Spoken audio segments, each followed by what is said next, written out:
Content de me retrouver sur la scène du Studio 104 que je connais bien, mais je pense qu'une partie de mes invités aussi connaissent assez bien, non pas la scène, mais plutôt, sauf Cléa. Bertrand, je ne sais pas si tu as déjà foulé cette scène aussi, voilà, la scène du Studio 104. Alors, bonjour à toutes et tous, bienvenue dans le cadre de Médias en scène à la Maison de la Radio et de la musique au Studio 104. Alors la Maison de la Radio et de la musique est sûrement le meilleur lieu pour parler des défis auxquels sont confrontés les acteurs de la filière musicale, qu'ils soient producteurs de disques, de spectacles, qu'ils soient diffuseurs, qu'ils soient managers ou bien sûr artistes. Ce n'est pas un constat éclairé de dire que l'industrie musicale a beaucoup évolué au cours de la dernière décennie. Elle a vu fleurir de nouvelles façons de consommer la musique, en particulier les services de streaming comme Spotify, Deezer, YouTube ou Apple Music. Alors ces plateformes ont considérablement bousculé les usages, des millions de titres sont tout à coup disponibles, des catalogues entiers se sont vus dématérialisés et devenir accessibles au plus grand nombre, gratuitement ou sur abonnement. La musique a perdu son statut historique d'objet physique sur lequel tous les fantasmes des consommateurs amoureux de musique se cristallisaient, à travers une pochette, un livret, des crédits qui eux-mêmes racontaient une histoire. Mais cette dématérialisation a aussi produit ses propres vertus, l'accessibilité à une multitude de répertoires, des territoires qui explosent leurs frontières, et grâce en partie aux plateformes, le monde et le territoire de chacun. Les algorithmes aussi permettent un cheminement parfois inattendu dans des répertoires auxquels on n'aurait pas eu forcément accès. Aujourd'hui, ces plateformes deviennent pour les jeunes publics l'accès majoritaire pour écouter et même parfois découvrir de la musique, même, je le dis ici sur cette scène du Studio 104, même si la radio reste un vecteur essentiel pour la découverte de jeunes artistes. La France, fidèle à son habitude, reste un marché d'exception où le physique a encore un poids, même si ces derniers mois, avec la crise du Covid et la fermeture des enseignes de disques, le déclin s'est accéléré. Alors, il n'est pas question aujourd'hui d'opposer les utilisateurs des plateformes aux consommateurs nostalgiques de la musique en CD ou en vinyle. La question est davantage de savoir effectivement comment les artistes sont rémunérés sur ces plateformes de streaming musical. Les artistes font de la musique, ils sont les architectes précieux qui construisent chacun leur œuvre. Et aujourd'hui, dans cette accélération de la dématérialisation, il se trouve que beaucoup se sont insurgés sur l'absence de revenus équitables au regard de l'acte de création qui doit être reconnu comme une valeur marchande essentielle pour précisément que la création subsiste. Avec désormais un débat qui traverse la filière sur le mode de rémunération. Aujourd'hui, les ayants droit et créateurs sont rémunérés à hauteur de leur part de marché globale, favorisant ainsi les titres dont l'audience est la plus forte et contribuant à flécher les revenus du streaming vers les titres les plus écoutés par les utilisateurs qu'on va qualifier d'intensifs.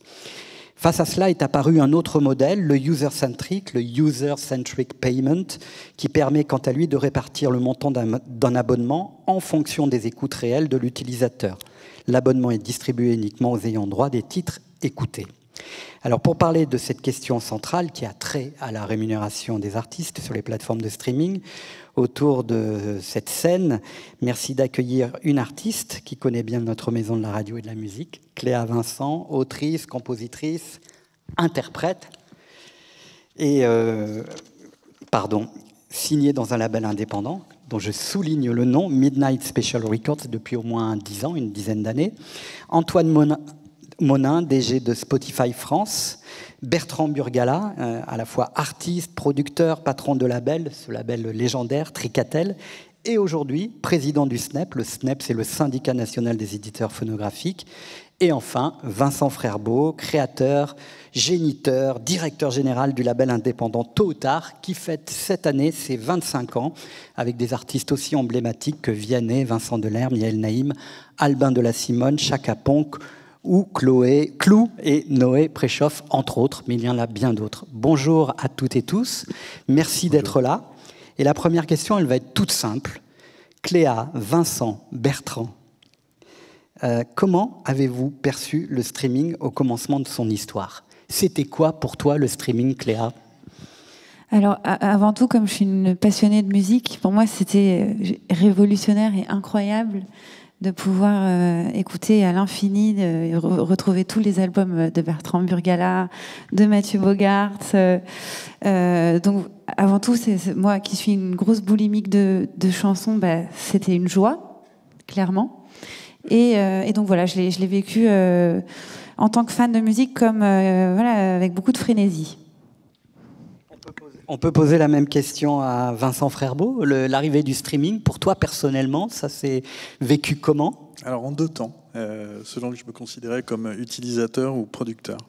Utilisateur, j'étais heureux parce que l'accès à une bibliothèque mondiale et par là même l'accès de nos productions à l'ensemble des utilisateurs, c'est une plus-value énorme. Et puis j'étais inquiet en tant que producteur et puis en tant aussi que citoyen sur la diversité, tout un tas de choses. Et j'étais inquiet des effets de bord que ça pouvait avoir. Et que ça a un peu sur comment on va produire demain, quel style de musique on va produire, quelle économie trouve, quel style de musique, quelle niche musicale trouve son économie dans le streaming, etc., etc. C'est un modèle magnifique qui a un avenir de dingue devant lui et qui mérite probablement, je pense que tout le monde est à peu près d'accord, des ajustements de sorte que justement l'ensemble de la communauté artistique puisse s'y exprimer avec les retours qu'elle peut attendre. Voilà. Oui, Cléa. Je voulais juste ajouter quelque chose pour les labels indépendants qui ont pas une énorme force de frappe financière. Ces plateformes-là, elles ont permis d'être écoutées dans le monde entier. Ça, c'était pas rien aussi. Voilà, ça c'est l'aspect positif parce qu'il y a quand même un énorme aspect positif, je trouve, à ces plateformes et notamment et en particulier pour les labels indés. Oui, on a vu des sortes d'excentricités que d'aucuns appelaient anomalies, tout d'un coup de groupes totalement français, totalement inconnus, qui arrivaient à monter une tournée au Mexique, en Amérique du Sud ou dans d'autres contrées, dans des contrées européennes, grâce aux plateformes de streaming. Antoine Monin, fan de musique, DG aujourd'hui de Spotify, a eu une vie avant Spotify. Et donc, quelle a été ta première relation à ces plateformes de streaming avant d'y travailler et d'en être un des dirigeants? Comme tout le monde ici, absolument boulimique de musique. Donc pareil, tout d'un coup, plonger dans ces catalogues infinis, découvrir, tirer des ficelles sans s'arrêter. Enfin, mes nuits ont pris cher. Et pourtant, j'avais l'impression d'écouter beaucoup de musique avant. C'est rien comparé à aujourd'hui. Donc oui, un vrai plaisir d'utilisateur, un vrai plaisir de consommateur de musique. Alors, en effet, je pense qu'on sera à peu près tous d'accord, on est au début de cette révolution, on est au début de cette transformation du marché. Il y a 15-20 ans, le marché de la musique était donné comme mort, en tout cas, la monétisation du marché de la musique était donnée comme mort. Je pense qu'aucune banque, aucun financier n'aurait financé un label ou quoi que ce soit. Aujourd'hui, on voit que des grandes majors, des catalogues, etc. sont rachetés pour des centaines de millions de dollars. Donc la musique a retrouvé de la valeur. Ça, c'est important. Et cette valeur, elle vient des innovations, de l'investissement et du fait que les plateformes de streaming ont réussi à redonner à l'utilisateur un goût pour consommer de la musique légalement, soit de façon gratuite avec la publicité, soit en s'abonnant. Donc ça, c'est déjà important. Il faut absolument, c'est ce qu'on avait perdu il y a 15-20 ans, il faut cet accord du consommateur, de l'utilisateur pour se dire « Ok, ce service me va bien ». Donc ça, c'est très important à garder en tête. Aujourd'hui, on voit que toutes les projections économiques, là il faut parler de chiffres, disent qu'à la croissance actuelle et qui n'est pas prête de se ralentir, comme tu dis, on ouvre dans des marchés en Amérique latine, en Afrique, des marchés qui n'existaient pas pour l'économie de la musique jusqu'ici, hein. On considère qu'en 2025, dans 3 ans, le marché de la musique enregistrée aura retrouvé sa valeur de 99, c'est-à-dire là où il était au plus haut. Donc, en fait, la création de valeur, elle est là. Elle revient, elle arrive. Reste que la question qui est importante, c'est que ce modèle économique-là du streaming, il est différent de celui du marché physique d'il y a 20, 25, 30 ans, qui était différent de celui, parce qu'il y avait un marché de la musique avant le physique. J'écoutais il n'y a pas longtemps un podcast aussi sur les débuts de la musique enregistrée, les premiers. Donc, avant, on vendait des partitions, c'était des éditeurs, puis après sont arrivés les producteurs parce que, bref, une longue histoire. Mais la musique a toujours été influencée par les formats et par la technologie qui permettait de la transmettre. La radio est un autre exemple. La radio a permis de démocratiser l'accès à la musique. Donc, la mutation technologique fait partie de l'histoire de la musique enregistrée. Aujourd'hui, on arrive à recréer de la valeur. On arrive à permettre à des labels indépendants, à des artistes d'accéder au public sans trop de barrières à l'entrée. Maintenant, le monde a changé, les conditions du marché changent. On voit aussi chez nous que beaucoup de gens comme moi qui écoutent beaucoup de musique sur Spotify achètent des vinyles, achètent des billets de concert. Et donc, il n'y a pas que les revenus du streaming. Les revenus du streaming participent à une économie générale. Maintenant, je pense qu'en effet, on l'a vu en Angleterre, il y a eu des débats récemment, et il y en a en France, sur comment on réadapte le business model de l'ensemble de la filière, de l'ensemble de la chaîne de valeur, pour que, le plus possible, tout le monde s'y retrouve. Bertrand Burgalat, j'imagine aussi une perception en deux temps, oui. Celle du consommateur, fan de musique, explorateur de son, et puis celle de l'entrepreneur aussi. Alors le fan de musique, au départ, j'étais pas réticent, mais j'aimais bien le numérique matérialisé, c'est-à-dire j'aimais bien avoir la musique dans mon disque dur. Donc ça, ce mode d'écoute complètement, alors là totalement immatériel, j'avais du mal à m'y faire. Mais en fait, à la fois en tant que musicien, j'ai appréhendé comme on appréhende un nouvel instrument, en fait. Quand il y avait un nouveau synthétiseur ou quand Léo Fender faisait sa guitare, il ne savait pas forcément l'usage qui en serait fait. Quand Roland a fait la TR-808, il ne savait pas que ça ferait de la house. Donc, on voit arriver un nouveau média, on se demande, et aussi en tant que producteur, comment on va faire pour se l'approprier. Et les producteurs... C'est la même chose, c'est que depuis que Philips a vendu son catalogue de musique et a sorti le copieur de CD peu de temps après, il n'y a plus les producteurs eux-mêmes n'ont pas de prise sur les modes d'écoute. Ça n'a pas été le cas pendant très longtemps. C'était souvent des EMI, Pathé Marconi, c'était lié à des marchands d'électroménagers, de choses comme ça. Donc nous, chaque fois qu'il y a un nouveau mode d'écoute, on se demande comment on va faire, que ce soit en tant que musicien ou producteur, pour s'approprier. Ce qui est très important, il me semble, quand on repense au streaming, c'est arrivé parce que, avec Vincent, on s'est beaucoup démené à l'époque contre la licence légale, parce que le fait qu'on mette toute la musique gratuitement, on trouvait ça extrêmement dangereux. Pourquoi ? Parce que ça créerait beaucoup d'injustices. La gratuité, elle est injuste. Parce que ça créerait une économie complètement arbitraire, subventionnée, avec des pseudo-mécènes qui seraient des marques. Et on voulait des règles du jeu qui soient plus claires et qui profitent aux artistes d'une façon beaucoup plus transparente. Et le streaming, c'était la seule réponse qu'on a trouvée à ça. On n'avait pas trouvé quelque chose qui soit mieux. C'est pour ça aussi que toutes les questions qui se posent aujourd'hui sur la façon dont de la photographie que peut donner le streaming des usages, c'est très important parce que c'est la justification du streaming quand même. Alors on va y venir au cœur du sujet, mais avant, Antoine, je voudrais, avant de parler plus concrètement du mode de rémunération, est-ce que on peut dire quand même que les revenus générés sur les plateformes de streaming ne retombent pas en intégralité dans la poche des artistes? Ça, c'est peut-être une des premières choses qu'il faut dire pour les béotiens. Les gains, ils servent en fait à payer. Et tu vas me dire si j'en oublie, la TVA, les droits d'auteur, c'est-à-dire les auteurs, compositeurs, producteurs, les intermédiaires, pardon de les appeler comme ça, maisons de disques, plateformes de streaming, et les artistes. Est-ce que j'oublie un ayant droit là-dedans ? Non, tu résumes bien la complexité, en fait. Et c'est aussi ça qui est important de percevoir. Quand une plateforme de streaming comme Spotify va négocier pour pouvoir distribuer les catalogues des artistes, on va négocier avec plusieurs centaines d'interlocuteurs. C'est plusieurs centaines de contrats différents.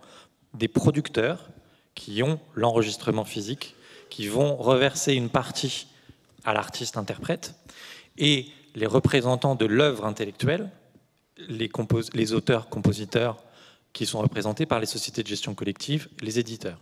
Donc il y a une chaîne de droit qui est très importante parce que auteur, compositeur, interprète, c'est entre guillemets éventuellement 3 métiers différents. Cléa en représente 3, mais on peut être l'un ou l'autre.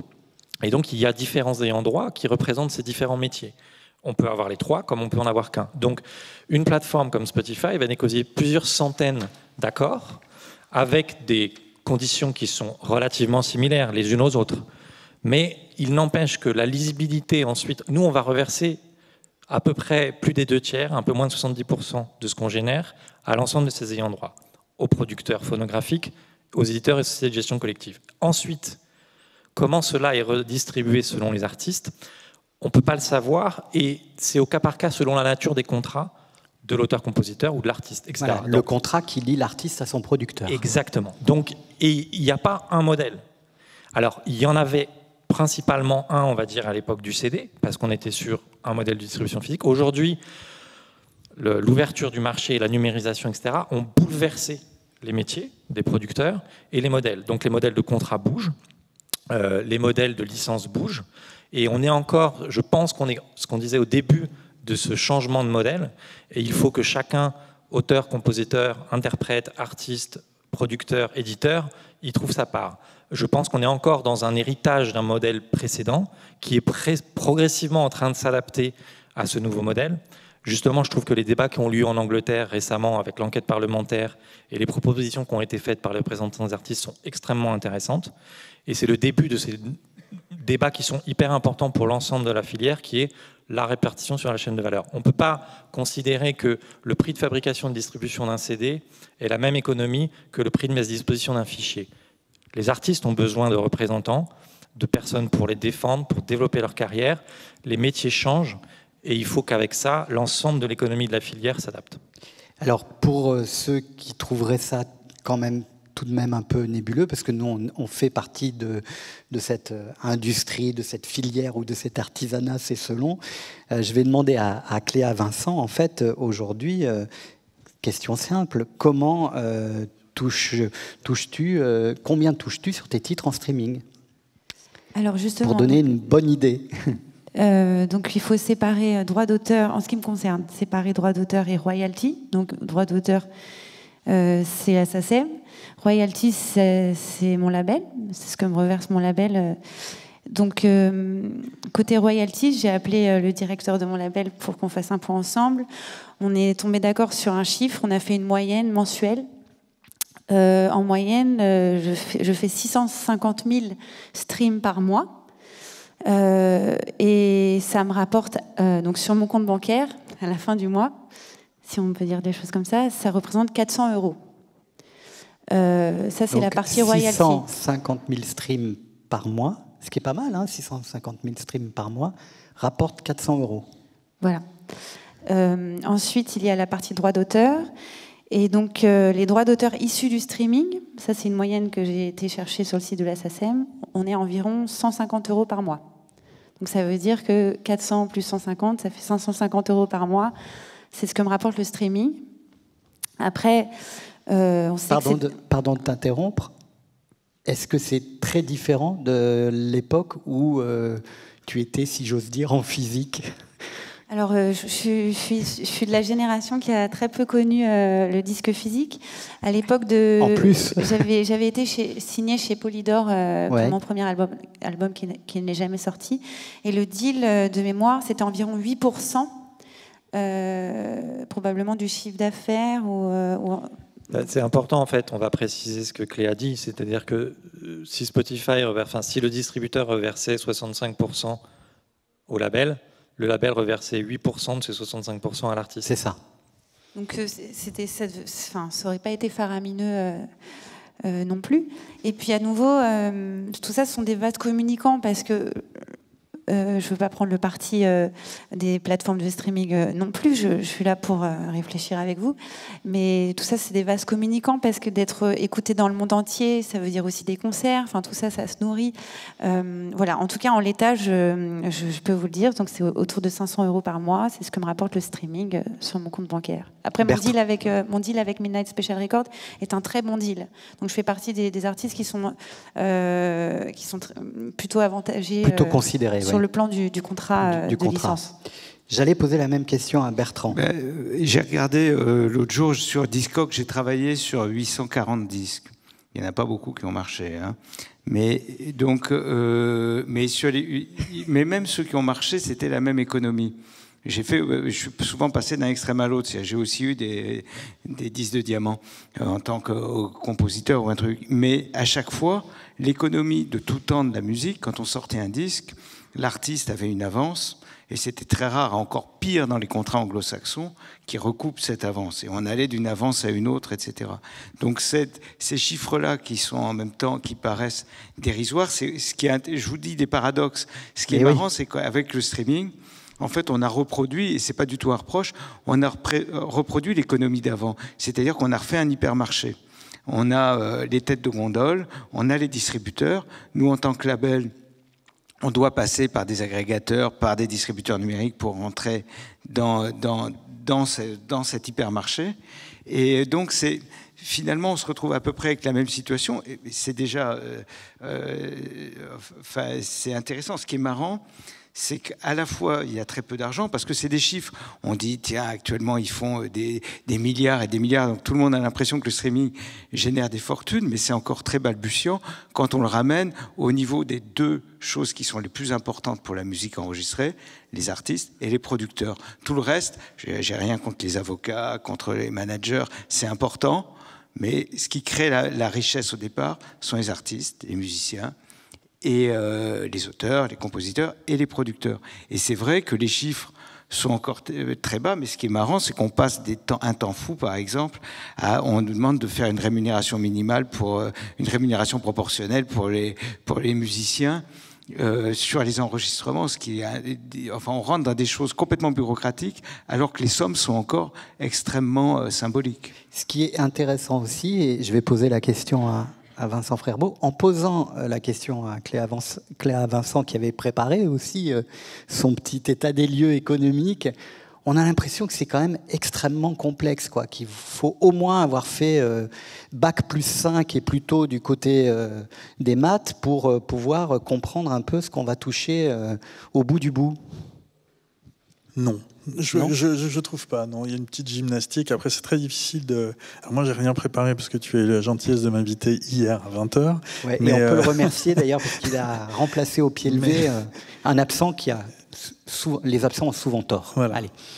Non, c'est très difficile d'isoler un cas particulier ou un autre. Tout dépend. Aujourd'hui, moi, je pense que malgré ce qu'on peut entendre, le modèle du streaming, il est à terme très à l'avantage de l'artiste, parce que ça va vraiment, ça change déjà les règles.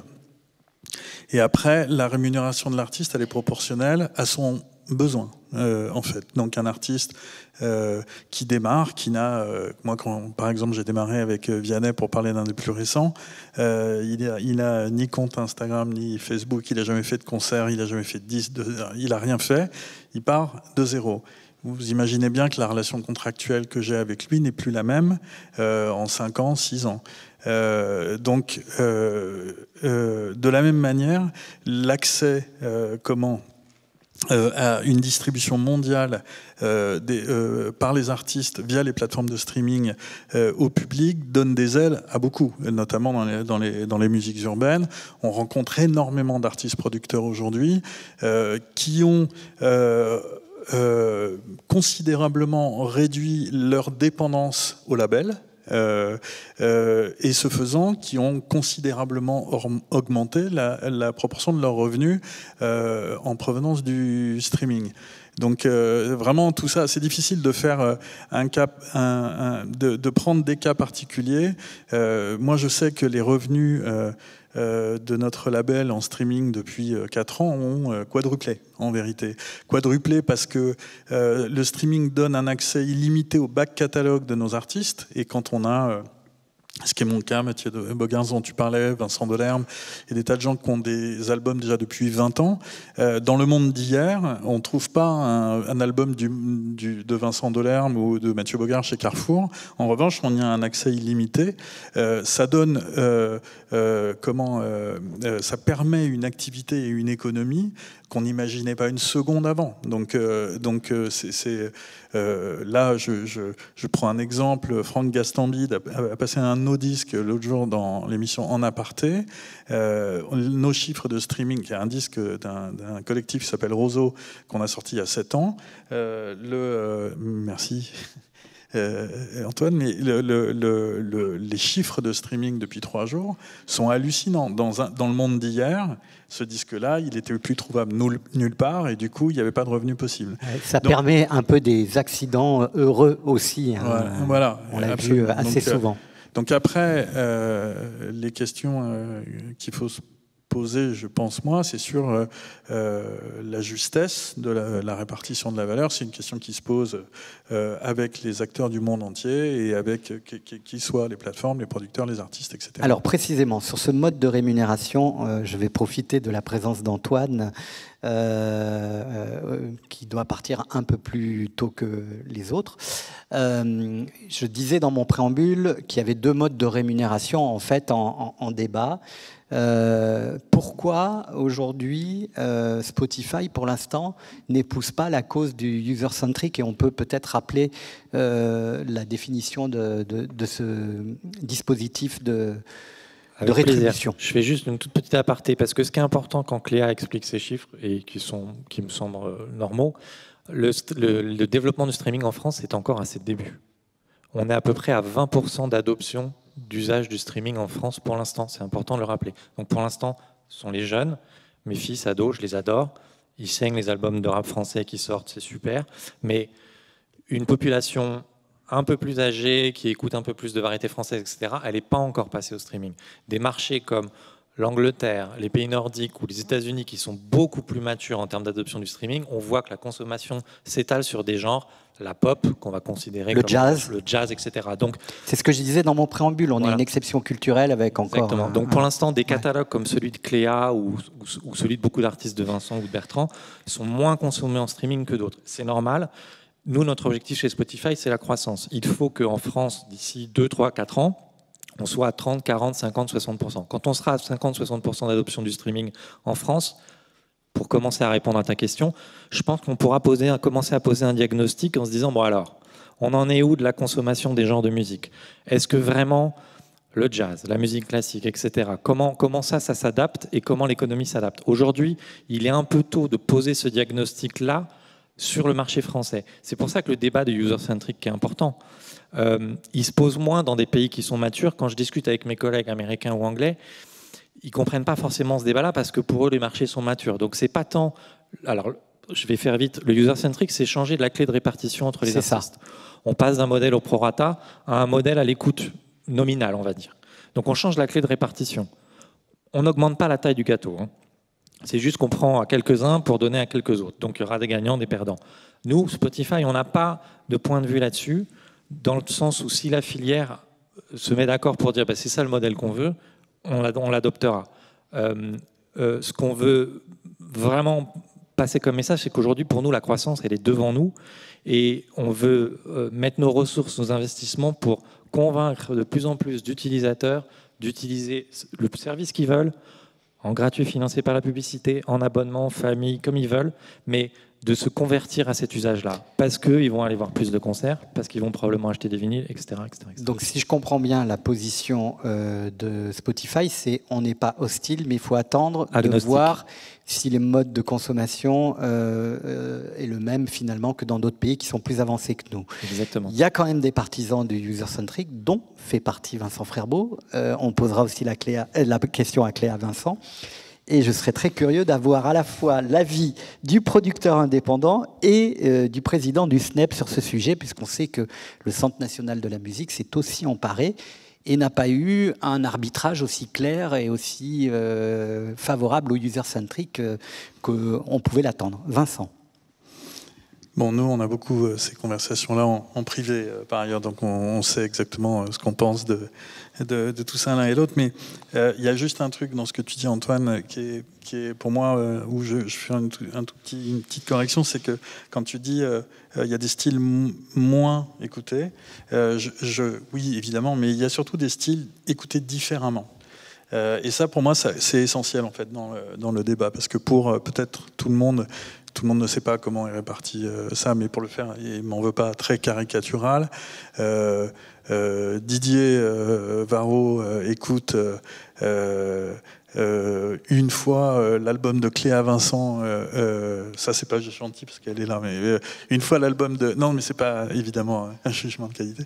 Une fois l'album de Cléa Vincent au mois d'août en France, c'est un des 2 abonnés à Spotify en France au mois d'août, et le petit voisin du dessous de Didier écoute 99 fois Jul.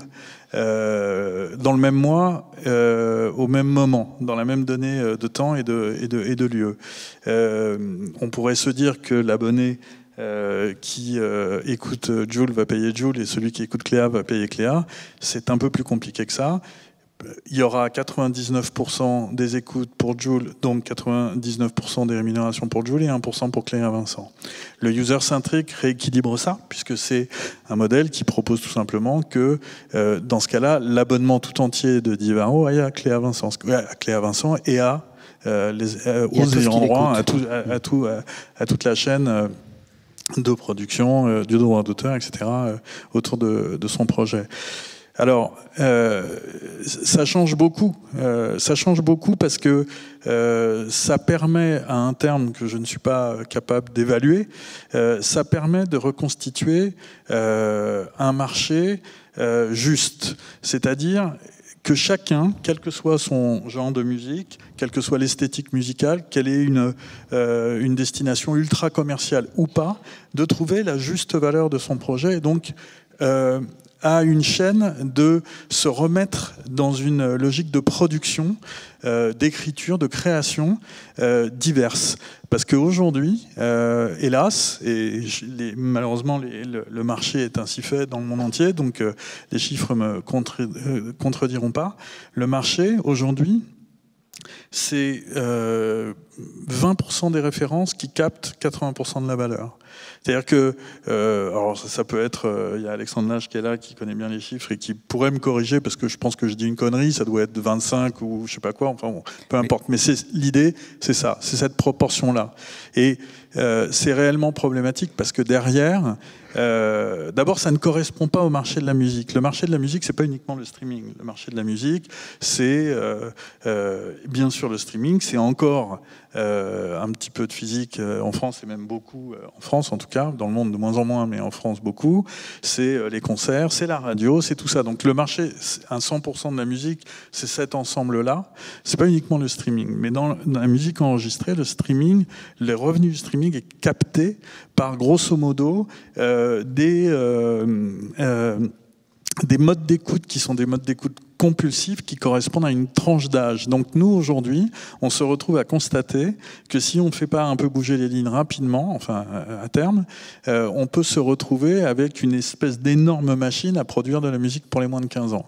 Parce qu'il y aura plus, parce qu'aujourd'hui, vous prenez une Clara Luciani chez Universal, dont on souhaite tous le succès, je pense, qui aujourd'hui doit quand même faire 40% de son chiffre d'affaires, du chiffre d'affaires qu'elle génère, en numérique et les 60% en physique. Avec le déclin du physique qui est inéluctable, les revenus des projets de Clara Luciani vont fondre comme neige au soleil. Il leur restera que le numérique et vous verrez qu'à terme, une maison comme Universal ne produira plus des artistes comme ça et même pourra se poser la question de continuer de les produire eux-mêmes. Vous voyez ? Donc ça, c'est un énorme problème. Donc pour nous, il y a un réajustement. Nous, on est une communauté de gens qui pensons ça, qui pensons aussi, et j'en termine, que il va y avoir un effet, probablement un premier effet qui sera de favoriser le catalogue et l'international. Donc c'est un indépendant qui demande à ce qu'une mesure finalement favorise les multinationales. Et alors, on s'en fiche. Ce qui compte, c'est que ce soit juste. Au fond, que ça favorise l'un ou l'autre, on s'en fout. Ce qui compte, c'est la justesse et que ce soit un pour un. Voilà. Alors Cléa, le user-centric, pour toi, ça... merci beaucoup Antoine. T'es pas fâché?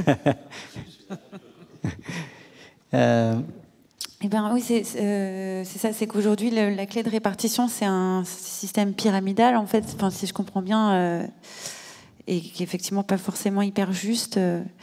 et surtout défavorise la diversité. En fait, les musiques de niche sont très défavorisées dans le système actuel. Mais après, j'ai pas vraiment d'avis parce que je ne sais pas du tout sur le plan macroéconomique ou microéconomique. Enfin, on touche à un paramètre et après, on ne sait pas en fait. Ça se trouve, ce serait une catastrophe à d'autres endroits. Donc, comme je suis pas économiste et que j'ai pas vraiment les chiffres en tête, je peux pas vraiment me prononcer.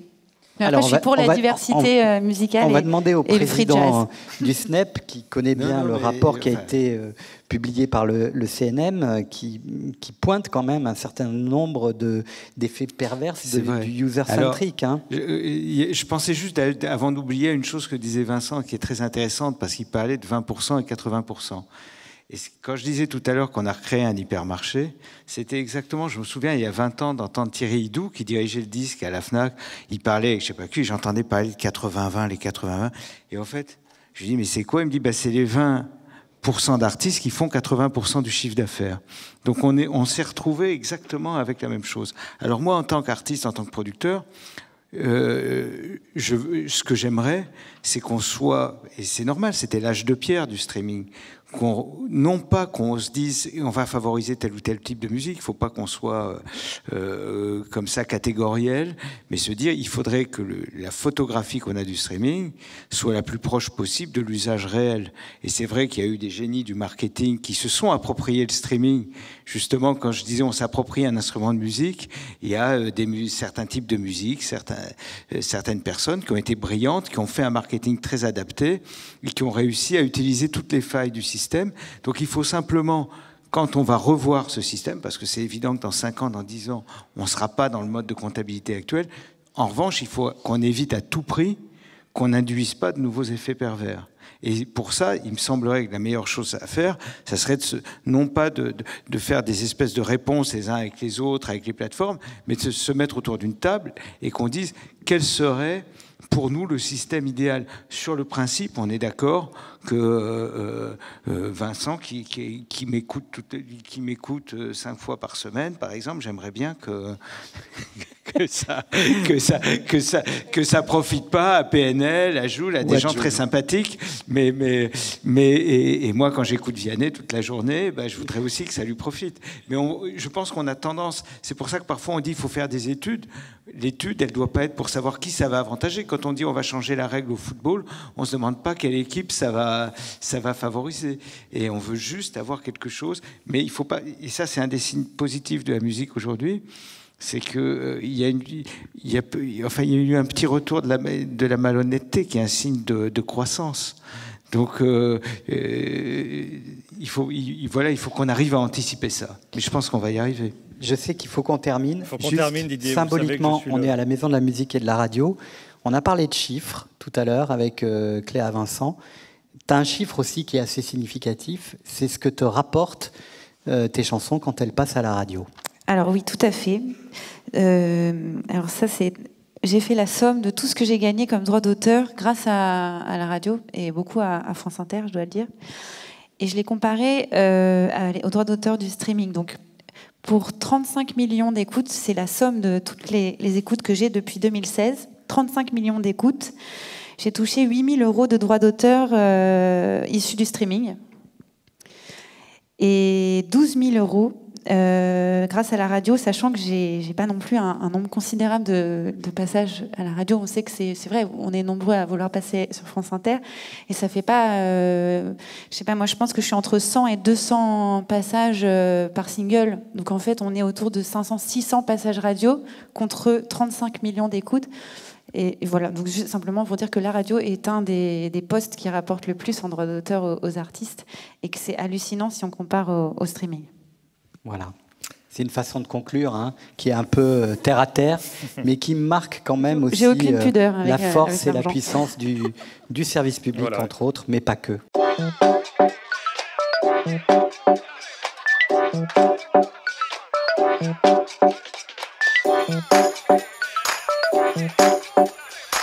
Thank you.